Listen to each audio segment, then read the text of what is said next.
ආයිබෝම් පුතේගේ පුතාලත් එක්ක මම සූදානම් වන්නේ දෙවන කොටසේ 5 ප්‍රශ්න පත්‍රය. එහෙම නැත්නම් 5 2 ප්‍රශ්න පත්‍රය සාකච්ඡා කරන්න. ප්‍රශ්න පත්‍රය අපිට වැදගත් වෙන්නේ මොකද දන්නවද? ඒකේ පළමු වාරයට අදාළ ප්‍රශ්න පත්‍ර තමයි සකස් කරලා තියෙන්නේ. එහෙනම් ප්‍රශ්න පත්‍රය අරන් සාකච්ඡා කරන්න සූදානම් වෙමු. ඡේදයේ කියවා ප්‍රශ්න වලට පිළිතුරු සපයන්න. මේ ඡේදය උපුටාගෙන තියෙන්නේ මඩොල් දුව පොතේ. මඩොල් දුව පොත කවුද ලිව්වේ? මාටින් වික්‍රමසිංහ මහතා.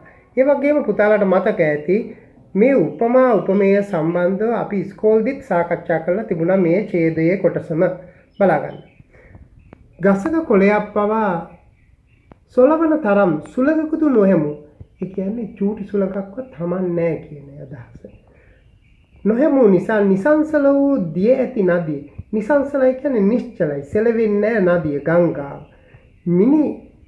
නිල් මිනි තලාවක්සේ නිල් මිනි කියන්නේ නිල් මැණික් තලාවක්සේ බබලයි. උපමාව තමයි නිල් මිනි තලාවක්සේ.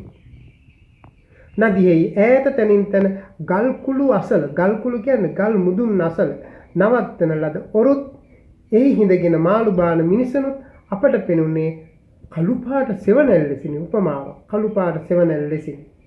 ලහිරු රැසින් බැබලෙන දිය ඇති නදියෙහි ඇතැම් තැනක රිදී කඳක්සේ සිත්ගනි.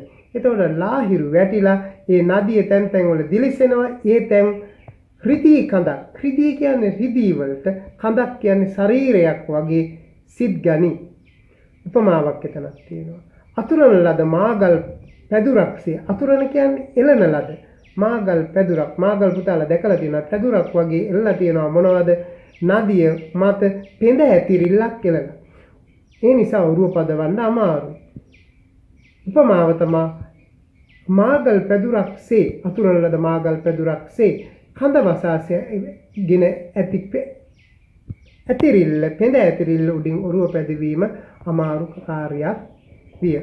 හොඳයි ප්‍රශ්න වලට යමු. මම උපමා වලට රතු පෑනින් ඉරක් ගහලා තියෙනවා. පුතාලා ඒතකොට පළවෙනි ප්‍රශ්න පත්‍රයේ පළවෙනි ප්‍රශ්නෙට එන උත්තරය මේක තමයි.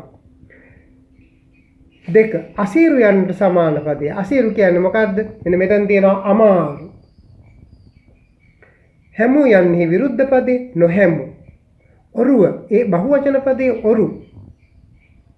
සෙවණැලි කියන එකේ ඒක වචනේ සෙවණැල්ල නයන මූර්ධජ. අප්‍රාණවාචී ඒක වචන නාම පදයක් ලියන්න එකයි ලියන්නේ ඔරුව කොළයක් පැදුරක්. සුදුසු ක්‍රියාව ලේඛන වහරින් හිස්තන මත ලියන්න. නංගී පාන්දරම නැගිටි වර්තමාන කාල ස්ත්‍රීලිංග ඒකවචන වාක්‍යයක්. අපි දියුල් ගෙඩි කීපයක්ම කා හමාර කළෙමු. අතීත කාල ක්‍රියාවක් කළෙමු. මල්ලි නිතරම වගේ කඩේට ගියේය. එතකොට ගියේය මල්ලි පුරුෂලිංග ඒකවචන අතීත කාල ක්‍රියාවක් සහිත වාක්‍යයක්. අර්ථය පැහැදිලි කරන්න. ගිරිසිකර කඳු මුදුන් කඳු කියන තැන සංඥකතු යන්න. සමුදාය කියන්නේ සමූහය, රාශිය, කණ්ඩායම එහෙම නැත්නම් පිරිස කියන අදහසත් අපිට ගන්න පුළුවන්. සදාකාලික හැම කාලයකටම අයත් සෑමදාම මම අදහස් කීපයක් ලියලා දෙනවා පුතාලා එකයි ලියන්න ඕන. නිවර්දි ලෙස යා කරන්න. ඉඟිවැකි වලින් අදහස් වලදී අඹමල් රේණුව. අඹමල් රේණුවක් කියන්නේ ඊටාම කුඩා ප්‍රමාණයක්. මුරුංගාත්තේ තියෙනවා රවටුණු පිණිස වර්ණනා කිරීම. හිඳ අඩිය දැම්මා.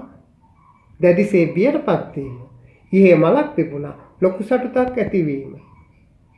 තෝරාගෙන හිස්තම් පුරවන්න. ශ්‍රේෂ්ඨ තාළුජ ස සහිත වෙන වචනය. ශ්‍රේෂ්ඨ කියන්නේ උතුම්. ගෞරවය ගායන පිටත් එක්ක ගයන්න. කොම්බුව. කෘතඥ කයන්නත් එක්කේන ගැටේ සහිත ඇලකිල්ල කෘතඥ ස්තුතියි කියන එක. ඊළඟට කවියක් දීලා තියෙනවා. පුතාලට මතක ඇති ගිය ප්‍රශ්න පත්‍රයේ මේ කවියෙම කොටසක් අරගෙන තිබුණා. ගීතයට අනුව පිළිතුරු සපයන්න. මොකද්ද මේ ගීතේ? දැන් මතක නම් කියන්න බලන්න. 6 වෙනි පාඩම මල් සිරිසිරි සිසිරි සිසිරි. රාජ්‍ය සම්මානයට පාත්‍ර වූ සෙනසුරුගේ අපල කාලේ නම් ළමා කෘතියෙන් තමයි මේ ළමා කෘතිය ලිව්වේ කවුද? ජයරත්න සමරසේකර මහතා. ඒකට ඒකේ ඇති වෙන්නේ සංවාදයක්. ඒ සංවාදයෙන් කොටසක් තමයි මෙතන මේ පුතාලට මේ දීලා තියෙන කවි කොටස. ඒ මල් දැස්සේ තෙමි තෙමි පැලපත රැලි නගනවායි.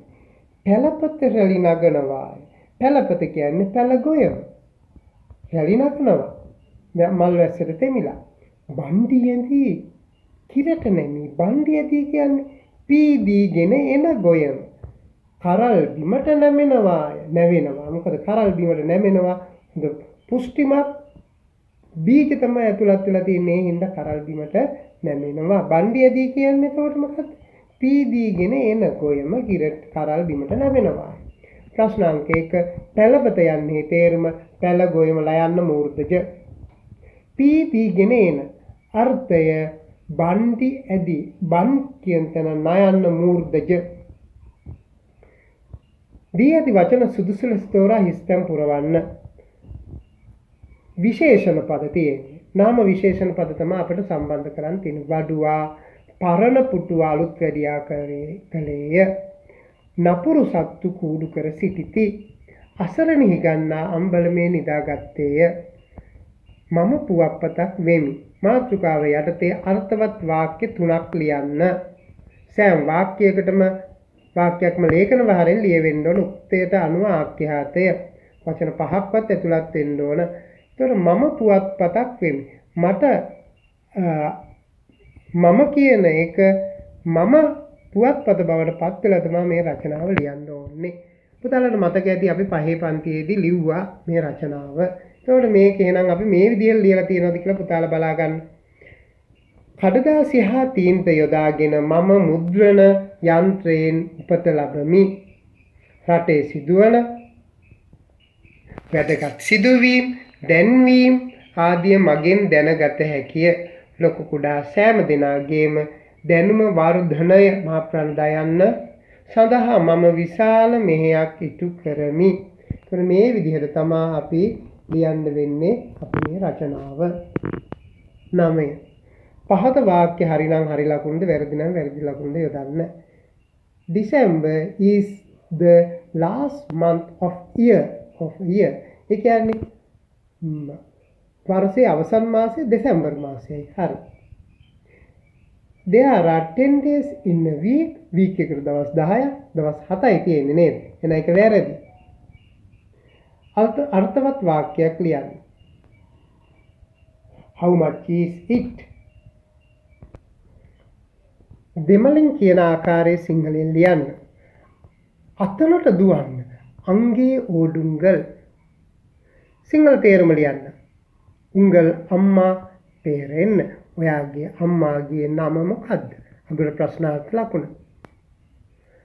වානම් නීල නිලම් අහස නිල් පාටයි. What is this year? මේ මොන අවුරුද්දද? She is very hungry. ඇයට බොහොම බඩගිනි. පරිසරය ටිකට යමු. අපි අවශ්‍ය දේවල් කතා කරමු. අනිත් ඒවා ඉක්මනට ටිකක් යමු. නිවැරදි පිළිතුර යටින් ඉරක් අඳින්න. මුල්ලුව අවශ්‍ය වන්නේ පස බුරුල් කිරීමට. මේ දවස්වල පුතාලා ගෙදර වැඩ කරනකොට මුල්ලුව භාවිතා කරන්න ඇති නේද? වෙළඳ පොලේ විකිණීමට ඇති පූර්ණ ලෙස සකස් කර ඇති කෙටි කාලයක් තබා ගත හැකි ආහාර වර්ගයකි. පූර්ණ ලෙස සකස් කරන්න ඕන අපිට ගෙදර ගෙනාව ගමන් ආහාරයට ගන්න පුළුවන්. හැබැයි කෙටි කාලීන. කාලය කෙටි මොනවද? Jam, chutney, biscuit. ඒවා පූර්ණ ලෙස සකස් කරපු දීර්ඝ කාලීන ආහාර. හැබැයි මෙතන අපිට ගන්න තියෙන උත්තරේ යෝගට්. මුළුතැන්ගිහි උපකරණයකි. පෙනේරේ භාවිතා කරන්නේ පිටි හලන්නනේ. පිටි හලන්න භාවිතා කරනවා. මෙම උපකරණ වලින් දීවරයට වඩාත් අවශ්‍ය උපකරණය මොකද? දීවරයට වඩාත් අවශ්‍ය වෙන්නේ ලන්තෑරුම. උත්තරේ 1.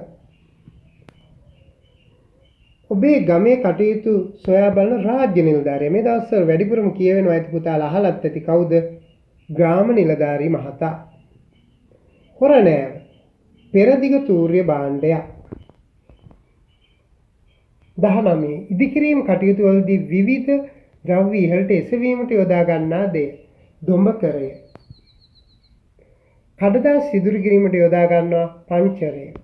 අතීතයේදී ගෙවල් වල වහල සෙවිලි කිරීමට යොදාගත්තේ මොනවද? ඉලුක්. කුඹුරක සීසෑමට යොදාගන්නේ නගුල. මොකද්ද කුරුණිය කියන එක? කුරුණිය කියන්නේ පුතේ දැති ගොයිය. එහෙම නැත්නම් උකුණු දැත්තට තමයි කුරුණිය කියන්නේ. මට්ටම්ලිය අවශ්‍ය වන්නේ මොකටද? කාටද? පිටරේරුවාට බිත්තියක් බැඳලා ඒක පදාම කපනකොට භාවිතා කරනවා මට්ටම්ලිය. 24. මෙම සත්‍ය අනුකරණය සීල් මස්සේකුගේ අපට නොමිලේ ලැබෙන සේවාවන් දෙකක් වන්නේ අධ්‍යාපනය හා සෞඛ්‍ය පහසුකම්. මෙහි දැක්වෙන්නේ කෘමිනාශක ඉසින ලද ගොවියෙකි. ඔහු වැදගත් දෙයක් අමතක කර ඇති බව පේනවා. මොකක්ද අමතක කරලා තියෙන්නේ? මොකක්ද අමතක කරලා තියෙන්නේ? මුඛ වැස්මක් නැහැනේ. මුහුණු ආවරණයක් පැළඳීම. දෙන්ඩරෙන් කෙරෙන කාර්යයක් වන්නේ පළතුරු යුස ලබා ගැනීමනේ. මේ උත්තරයට අනුව ගන්න තියෙන්නේ ඒක. 28. බත් වෙනුවට කෑමට ගත හැකි ගුණදායක දේශීය ආහාරය මෙතන තියෙන ඒවා කොස්. 29. මේතේ බහුල ආහාරයක් නොවේ. බලන්න. තල, කජු, පොල් මේවා මේදේ බහුල ආහාර. හැබැයි ආහාරයක් නොවේ කියලා තියෙනවා. රටේ ඉදි මේදේ බහුල නැහැ. හැබැයි ඒ වගේ ගොඩක් තියෙන්නේ පිෂ්ඨය. ඉක්මනින්ම නරක වන ආහාර වර්ගයකි. ඉක්මනින්ම නරක වෙන්නේ මෙතන තියෙන මොනවද? කිරිබත්. අලුත් මාළු වල ලක්ෂණයක් නොවේ. මොනවාද ලක්ෂණයක් නොවේ? සමදීප්තිමත්ති දිලිසීම හරි. ඇඟිල්ලෙන් තද කළ විට මස් තද ස්වභාවයක් ගැනීමක් නිවැරදි. වලිකෙන් අල්ලා නැමූ විට නැමී තිබීම එහෙනම් අලුත් මාළු වල ලක්ෂණයක් නොවේ. උත්තරය 3. මෙම සංගීත භාණ්ඩය හඳුන්වන්නේ අයත් වන්නේ විතත ගණයට. මෙතන පංචතූර්ය නාද කියලා 5ක් තියෙනවා. මම ඒක පැහැදිලි කරනවා පොඩ්ඩක් අහගන්න කියලා. ආතත විතත විතතාතත ඝන සුසිර. ආතත කියන්නේ අතින් පමණක් වාදනය කරන ඒවා. උදාහරණයට ගැටපෙරේ. විතත කියන්නේ කෝටුවෙන් පමණක්. දැන් මේක කෝටුවෙන් විතරයි භාවිතා කරන්නේ. එතකොට මේක තම්මැට්ටම උදාහරණය. විතතාතත කියන්නේ අතිනුයි කෝටුවෙනුයි දෙකෙන්ම දවුල සබරගම් බෙරේ විතතාතත. ඝන කියන්නේ ලෝහ වලින් පමණක්. මොනවද? හොරනෑව. එහෙම නැත්නම් අපිට ගන්න පුළුවන් තාලම්පොට. සුසිර කියන්නේ හැත් ඉන්නේ මොනවද? සුළඟින් පමණක්. බටනලාව වගේ දේවල් එහෙම යොදා ගන්න පුළුවන්. 33.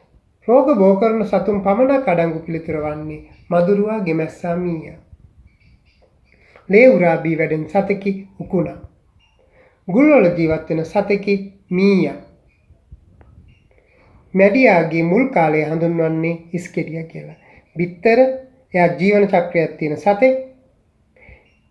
බිත්තර, ඉස්කෙඩියා, පාද සහිත ඉස්කෙඩියා ඊළඟට ගෙම්බනේ. එයාගේ ජීවන චක්‍රය තියෙන්නේ මේ විදිහට.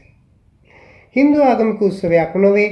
වේල් මහා සිවරාත්‍රි උත්සව සහ දීපවාලි උත්සව හින්දු අයගේ.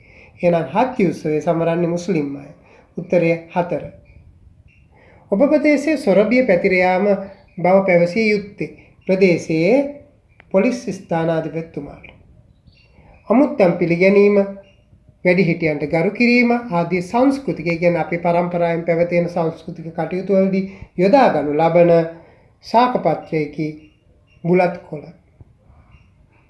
පළතුරු ස්වභාවිකව ඉදවා ගැනීමට යොදා ගන්න කොළ වර්ග පුතාලා දැකලා ඇති.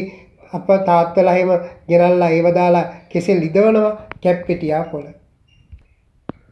41. ආහාරයට ගන්නා මල් වර්ගයක් නොවේ. කෙකටිය, ගෝවමල්, ලුණු මල් ආහාරයට ගන්නවා. එහෙනම් නොවේ. රත් මල්. උත්තර 1. තෙල්වල සෑදෙන පළතුරු වර්ගයකි. පුතාලට මතක ඇති මිදිවැල දෙස රොසේ රවා බලමින් මෙලෙසේ. නරිය එහෙම දෙයක් කියන්නේ මිදිවැල. එහෙනම් මිදි අයත් වෙන්නේ වැල් වර්ගයකට. නිවැරදි පිළිතුර අදාළ තිත්තිරි මත ලියන්න. සංඛ්‍යාංක 5ක් තියෙනවා. මේ ඉලක්කම් 5න් භාවිතා කරගෙන සාදන්න පුළුවන් කුඩාම සංඛ්‍යාව. කටියට මතක ඇති බිඳුව තිබ්බොත් බිඳුව ගන්න දෙවෙනි ස්ථානයට. 3.567 30567. ගණකරාමයෙන් දැක්වෙන සංඛ්‍යාව විහිදුවා ලියන්නේ. විහිදුනවා කියන්නේ අපි කොටස් වලට වෙන් කරලා ලියනවා. ඒ කියන්නේ ඉස්සරවම අපි මෙතන තියෙන සංඛ්‍යා බලමු 3504. එහෙනම් ඉස්සරලා අපි 1000 ඒවා 3ක් තියෙනවා 3000යි. 100 ඒවා 5ක් තියෙනවා 500යි. 10 ඒවා නෑ. 1 ඒවා 4ක් තියෙනවා 4යි. මෙහෙමයි ලියන්නේ 3000යි 500යි 0.4. පළමු ඔරලෝසුවේදී ඇති වේලාවට මිනිත්තු 45කට පෙර වේලාව ඒ ඔරලෝසුවේද ඊළඟට පැය භාගයකට පසු වේලාව B ඔරලෝසුවේද ලකුණු කරන්න. මෙන්න ඔරලෝසුව 11 පසුවේ මිනිත්තු 30යි. එහෙනම් ඒකට මිනිත්තු 45කට පෙර වේලාව. අපි 11යි තියෙන විනාඩි 30ක් අඩු කරමු. එතකොට 11යි. තව 15ක් අඩු කරපුවම 10යි 45යි. මෙන්න මේ විදිහට ඒවල් ලකුණු කරන්න ඕනේ. 11 ළඟට ලං වෙලා පැය කටුව අනිත් එක විනාඩි කටුව 9. ඊළඟට පැය භාගයකට පසු වේලාව B ඔරලෝසුවේ. එහෙනම් 11යි 30ට පැය භාගයක් එකතු කරපුවම 12යි. මෙන්න මේ විදිහට 12 ලකුණු කරනවා. ප්‍රශ්න අංක 46. කවිඳුගේ දැන් වයස කවිඳුගේ අක්කාගේ දැන් වයසෙන් භාගයක්. ඊට පස්සේ කියනවා කවිඳුගේ සීයාගේ දැන් වයස කවිඳුගේ අක්කාගේ දැන් වයස මෙන් 5 ගුණයක්. එහෙනම් කවිඳුගේ අක්කාගේ දැන් වයස අවුරුදු 16යි. මෙන්න කවිඳුගේ අක්කාගේ දැන් වයස අවුරුදු 16යි. එහෙනම් 16 අපි දෙකෙන් බෙදන්න ඕන කවිඳුගේ වයස හොයාගන්න. ඇයි අක්කාගේ වයසෙන් භාගයක්නේ. එහෙනම් 16 දෙකෙන් බෙදුවා කවිඳුගේ වයස අවුරුදු 8යි. ඊට පස්සේ කියනවා සීයාගේ වයස අක්කාගේ වයස වගේ 5 ගුණයක්. 16 ගුණ කරනවා 5න්. 16 5න් ගුණ කරපුවාම සීයාගේ වයස අවුරුදු 80යි. 1 අවුරුදු 8යි 2 අවුරුදු 80යි. ඊළඟ 47. ඍජු කෝණාශ්‍රාකාර දිග පළල මෙන් 3 ගුණයක්. එතකොට දිග පළල වගේ 3 ගුණයක්. පළල 3යි පළල 1යි නම් ඒ වගේ 3 ගුණයක් තමයි දිග. ඍජු කෝණාශ්‍රයක පළල කීයද කියලා අපෙන් අහන්නේ. එහි දිග මීටර 16යි සෙන්ටිමීටර 80. එහෙනම් අපිට ඒක බෙදා ගන්න ඕන 3ෙන් නේද? නැත්නම් අපිට හදා ගන්න අමාරුයිනේ. අපි ඒක වෙදම් බලන්න. මම මේ විදිහට හරි ගස්සගත්තා. දිග කියන්නේ පළල වගේ 3 ගුණයක්. එතකොට දිග පැත්තක දිග සෙන්ටිමීටර 1680යි. එතකොට 1680 අපි බෙදනවා 3ෙන්. 16ට 3 ගොඩවල් 5යි. 5 වරක් 3 15යි. අඩු කරපුවාම එකක් ඉතුරුයි. ඒ එක ළඟට උඩ 8 ගේනවා 18යි. 18ට 3 ගොඩවල් 6යි. 6 වාරයක් 3 18යි. අඩු කරපුවාම බිඳුවයි. ඒ බිඳුව ළඟට උඩ බිඳුව ගේනවා. බිඳුවට 3 ගොඩවල් බිඳුවයි. 3 වරක් බිඳුව බිඳුවයි අඩු කරපුවාම බිඳුවයි. එතකොට මම මෙහෙම ලිව්වේ මේක පුතාලට දැනගන්න විතරයි.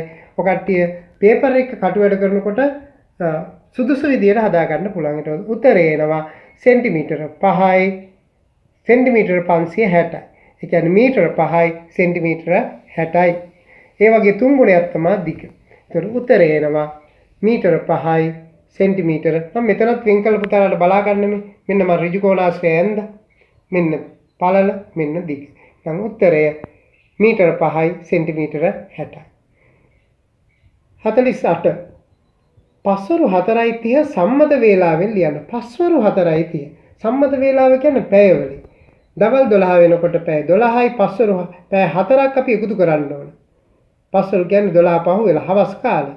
එහෙනම් 12ට 4ක් එකතු කරපුවාම 16යි 16යි 2යි 30. උත්තරේ පැය 16යි 32යි 30. හිස්තම් පුරවන්න. කිලෝග්‍රෑම් 4යි ග්‍රෑම් 500ක් තියෙනවා. ඒකේ තියෙනවා එහා පැත්තේ සමානයි කිලෝග්‍රෑම් 5යි ග්‍රෑම් 725. එහෙනම් අපිට ඒ ගාන හොයාගන්න පුළුවන් කිලෝග්‍රෑම් 5යි ග්‍රෑම් 725න් කිලෝග්‍රෑම් 4යි ග්‍රෑම් 550 අඩු කරනවා. අඩු කරපුවාම අපිට මේ වගේ උත්තරයක් එනවා. බලන්න. මෙන්න මෙහෙම. කිලෝග්‍රෑම් 5යි 725න් 4යි 550ක් අඩු කරනවා. 5න් බිඳුවක් 5යි 2න් 5ක් බෑ. එහා පැත්තෙන් ගන්නවා සංඛ්‍යාව මෙහාට 12යි. අතන තියෙන්නේ 6යි. 12න් 5ක් 7යි. 6න් 5ක් 1යි. මේ පැත්තේ තියෙන 5යි 5න් 4ක් 1යි. මේ උත්තරේ එනවා කිලෝග්‍රෑම් 1යි ග්‍රෑම් 175යි. 50. වෙළෙන්දෙක් විකිණීම සඳහා අඹ ගෙඩි 600ක් මිලට ගත්තා. කොච්චරද ගත්තේ? 600යි.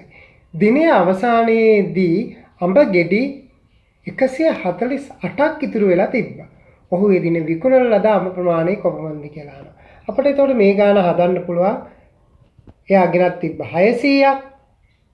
අඹ ගෙඩි 148ක් ඉතුරු වෙලා තිබ්බා. විකුණන ප්‍රමාණය බලන්න 600 148 අඩු කරනවා. අපි ගන්නවා 6න් එකක් එහා පැත්තට එතන 5යි අතෙන් ගෙනිච්චාම 10 වෙනවා. 10න් එකක් අතෙන් ගෙනිච්චාම එක ස්ථානයේ 10යි, සිය ස්ථානයේ 9යි. 10න් 8ක් 2යි, 9න් 4ක් 5යි, 5න් එකක් 4යි. උත්තරය 452යි. 51. භාජන තියෙනවා මේ විදිහට 5. A B C D බලන්න ඒ වගේ තියෙන ධාරිතාවේ, ඒ වගේ තියෙන ප්‍රමාණය බලන්න. A වල මිලිලීටර 300යි, B වල මිලිලීටර 100යි, C වල මිලිලීටර 750යි, D මිලිලීටර 500යි, E මිලිලීටර 250යි. ප්‍රශ්නෙට යම් බලන්න. දියර මැන ගැනීමට භාජන වර්ග 5 ඉහත දැක්වෙනවා. මින් භාජන 3ක් පමණක් එක්වරක් භාවිතා කරන. එක සැරේ භාවිතා කරන්නේ භාජන 3. මිලිලීටර 1500ක ද්‍රව ප්‍රමාණයක් මැන ගැනීමට සුදුසු භාජන නම් කරන්න. අපිට මේක හදන්න පුළුවන් පුතේ මෙහෙම. මේ වගේ තියෙන ප්‍රමාණවල බලාගත්තනේ. A වල 300යි, C වල 750යි, D වල 500යි. එතකොට මේ මිලිලීටර ප්‍රමාණවල ටික අපි එකට එකතු කරනවා. එකට එකතු කරපුවාම අපට ලැබෙනවා මිලිලීටර 1550ක්. එහෙනම් අපිට මැනගන්න පුළුවන් භාජන 3 A, C හා D.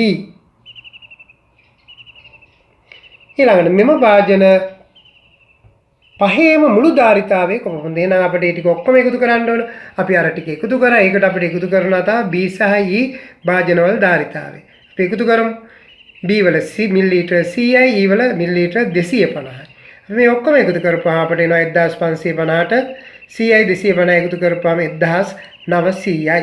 මිලිලීටර 1900යි. ඒක අපි ලියනවා ලීටර 1යි මිලිලීටර 900යි.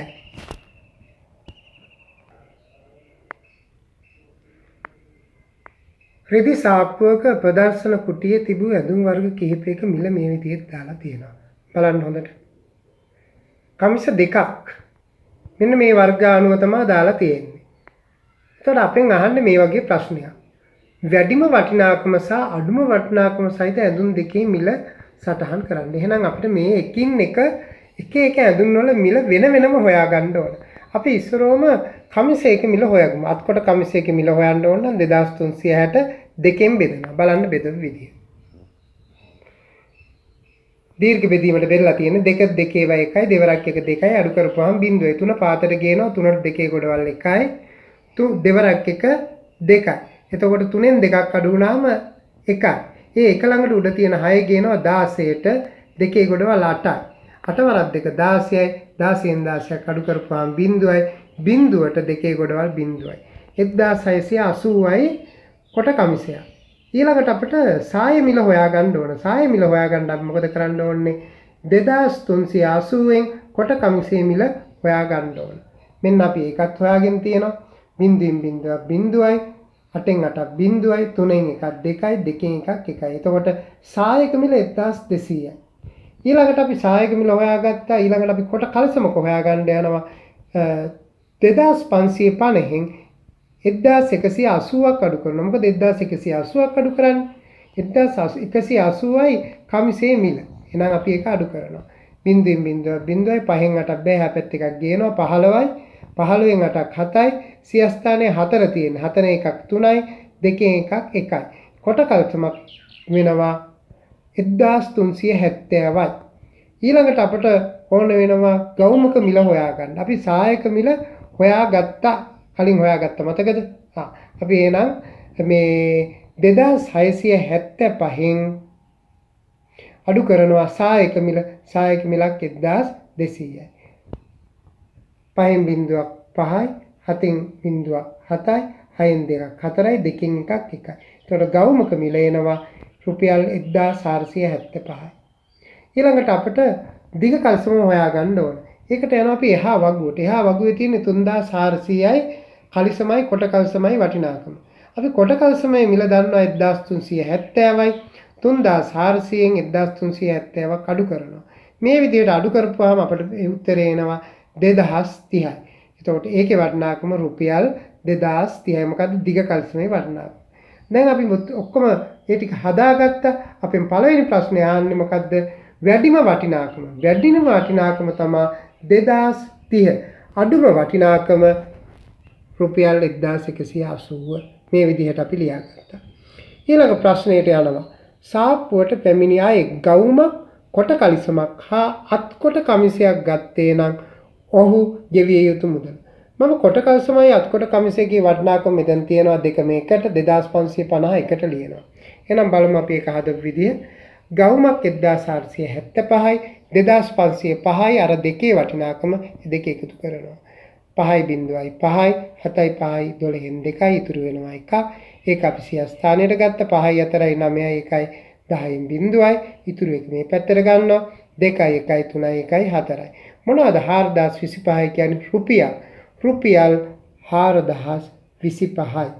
පිට තියලා බිඳු දෙක තිබ්බට වඩාත් හොඳයි සත වෙන් කරපුවාම. ඊළඟ ප්‍රශ්නය 53. කොළඹ සිට කතරගම දක්වා යාමට වැඩිහිටි ප්‍රවේශ පත්‍රයක මිල රුපියල් 760යි. ළමා ටිකට් පතක් වැඩිහිටි ප්‍රවේශ පත්‍රයේ මිලෙන් භාගයක්. එහෙනම් 762ට බෙදන්න ඕන ළමා ප්‍රවේශ පත්‍රයක මිල දැනගන්න.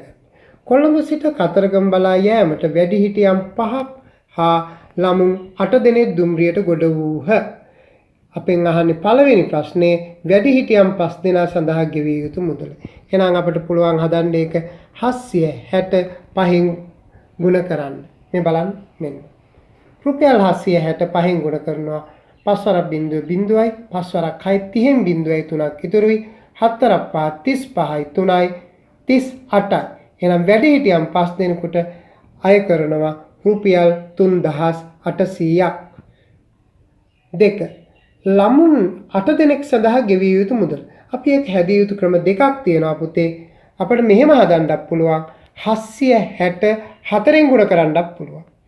ඇයි ඒකෙන් භාගයක්නේ 760 දෙකට බෙදුවාමනේ ළමයින්ගේ ප්‍රවේශ පත්‍රයේ වටිනාකම වෙන්නේ. එතකොට එහෙනම් 764න් ගුණ කරොත් අපිට උත්තරේ ගන්න පුළුවන් ළමයි 8 දෙනෙක්ගේ මුදල. 4 වරක් 0.0යි 6 වරක් 4 24න් 4යි 2ක් ඉතුරුයි 7 වරක් 4 28යි 2යි 30යි. එතකොට ළමයින් 8 දෙනෙකුට ගෙවන්න ඕන රුපියල් 3040ක්. මම මේක මේ ක්‍රමයටත් හදුවා පුතාලාට බලා ගන්න. 762න් බෙදුවා 380යි 380 8න් ගුණ කරනවා. 388න් ගුණ කරපුවාම 3040යි. මම අරක ලේසි ක්‍රමයේ භාවිත කරලා පුතාලාට කැමති ක්‍රමයක් බලා ගන්න පුළුවන්. එතකොට ළමුන් 8 දෙනෙකුට ගෙවනවා රුපියල් 3040යි. අන්තිම ප්‍රශ්නේ එතන තියෙන්නේ ගෙවිය යුතු මුළු මුදල. එහෙනම් මේ දෙකම අපි එකට එකතු කර ගන්න ඕන. මම මෙතන එකතු කරා. මේ බලන්න. 0යි 4යි 0යි 4යි 8යි 3යි 3යි 6යි. පුතාලත් එක්ක ප්‍රශ්න පත්‍රය සාකච්ඡා කරලා අවසానයි. ඒ වගේම මේ ප්‍රශ්න පත්‍රයේ තියෙන වැරදිලා තියෙන තැන් නිවැරදි කරගෙන ඒවා හදා ගන්න ඕන. හොඳයි.